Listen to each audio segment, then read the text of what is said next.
Hello నమస్తే నేను మీ Ramakrishna. Welcome to fit fashion and forward. Today is the day 7 of goalless games. ఈరోజు మళ్ళీ leg workout, but only quad focused.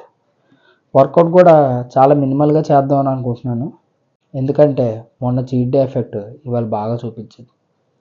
Over heat అయిపోయి stomach pain వచ్చేస్తుంది. అందువల్ల ఓన్లీ 4 ఎక్సర్సైజ్ చేద్దాం అని అనుకుంటున్నాను. రండి చూద్దాం ఏమి ఎక్సర్సైజ్ చేశానండి. See you at the gym. Come on. ఈరోజు నా క్లయింట్ కూడా లెగ్ డే, సో నాతో పాటు చేయించేస్తున్నాను. బట్ ఆయన కంప్లీట్ లెగ్స్ చేస్తున్నారు, నేను ఓన్లీ క్వాడ్ ఫోకస్డ్ చేస్తున్నాను.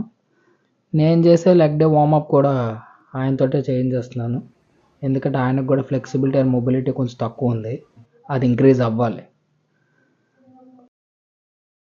First exercise is power squat machine, but facing towards the mirror.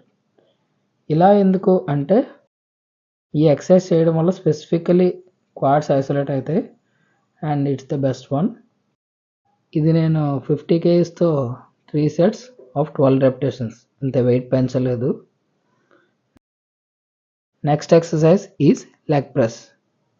ఇది నేను 50 kgsతో స్టార్ట్ చేసి లాస్ట్ సెట్ 150 kgsతో ఎండ్ చేశాను. రెపిటేషన్స్ అయితే 15, 12, 10. థర్డ్ ఎక్సర్సైజ్ ఈజ్ అడక్టర్స్, అంటే ఇన్నర్ టైస్. స్పెసిఫిక్లీ ఇన్నర్ టైస్ మీద కాన్సన్ట్రేట్ చేయాలి అని అనుకుంటే ఇట్స్ ద బెస్ట్ ఎక్సర్సైజ్. ఇది నేను లైట్ వెయిట్ నుంచి స్టార్ట్ చేసి హెవీ వెయిట్ వరకు అటెంప్ట్ చేశాను, with complete range of motion and slower repetitions. Last exercise is leg extension. ఈరోజు మన షెడ్యూల్లో ఇదే లాస్ట్ ఎక్సర్సైజ్ అండ్ చాలా టఫ్, పైకి అట్లా కనిపిస్తుంది కానీ. ఇది నేను 3 sets 15, 12 repetitions అండ్ వెయిట్స్ కూడా మోడరేట్ నుంచి స్టార్ట్ చేసి లాస్ట్ వెయిట్ వరకు కంప్లీట్ చేశాను. దీని తర్వాత నా ఓపిక అయిపోయింది, ఇంక నేను చేయలేను.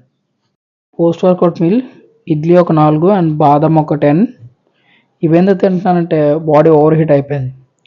డాక్టర్స్ రికమెండ్ చేశారు 4 days ఇలాగే తినాలి, without spices and without fibre, just నార్మల్గా తిను అని. అందుకే లాస్ట్ చీట్ మీల్ వల్ల బాడీ ఓవర్ హీట్ అయింది, అందుకని డాక్టర్స్ ఈ ట్యాబ్లెట్స్ రికమెండ్ చేశారు. 5 days యూస్ చేయాలి. నాకు పెరగంటే అస్సలు నచ్చదు, కానీ ఇప్పుడు తినాల్సి వస్తుంది. నాకు ఏదో దారి లేదు, ఓవర్ హీట్ అయింది కదా, ఈ దరిద్రమే తినాలని. Hello to all people. ఇందాక ఇంటికి వచ్చాను, డిన్నర్ కూడా కంప్లీట్ చేసుకున్నాను.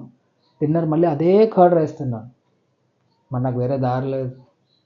ఒక 3-4 days అదే తినాలి, తినకపోతే మళ్ళీ రివర్స్ అయ్యే ఛాన్సెస్ ఎక్కువ. So that's all for today. Logging of.